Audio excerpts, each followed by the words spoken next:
Alors je pense qu'il y a deux lectures possibles de l'événement. Il y a d'une part, à mon avis, la réaction émotionnelle d'un président qui est relativement jeune et qui est fan de foot, qui veut réconforter un des fers de lance de l'équipe de France et qui va spontanément le réconforter. Et puis, il y a sans doute aussi en partie donc un peu de la stratégie politique, de la stratégie de communication pour s'imposer comme non pas le père du peuple, mais en tout cas le président plein de mansuétude, qui est proche de ses concitoyens, y compris des plus grandes stars du foot, et qui est capable de consoler un jeune homme extrêmement talentueux. Donc c'est aussi un pari sur l'avenir, c'est un message adressé à la jeunesse française. Donc il y a une partie de récupération politique de l'instant. Mais je pense qu'au départ, le geste est spontané. Voilà, le geste est spontané. Le discours après l'est un tout petit peu moins. Les leçons, vous les tirerez. Il y aura sans doute des regrets après ce match.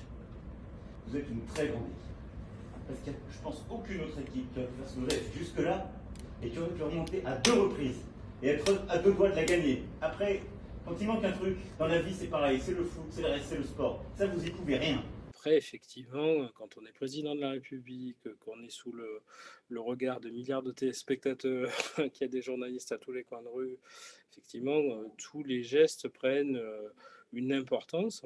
J'ai vu que sur Twitter, notamment, on s'était déchaîné contre le président en disant qu'il essayait d'attirer comme ça la sympathie de Kylian Mbappé ou de lui susciter un peu d'empathie, de compassion contre sa volonté. Je ne l'ai pas lu comme ça, moi. J'ai trouvé que c'était plutôt bien que le président qu'on a appelé jupitérien à une époque ne reste pas en haut dans les tribunes, mais vienne au plus près d'un des héros de la soirée. Héros malheureux, certes, parce qu'il n'y a pas le titre, mais héros quand même. Le résultat de l'opération est moins bon que ce qui était sans doute escompté ou qui n'était pas escompté. Donc voilà, ce soir, ça va être dur.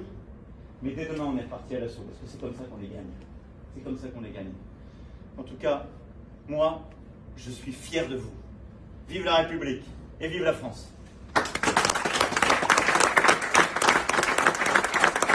Mais en tout cas, c'est vrai que dans l'empathie du moment, la réaction, la conversation entre les deux aurait pu être plus productive et plus signifiante en termes symboliques pour Emmanuel Macron. C'est pas le cas.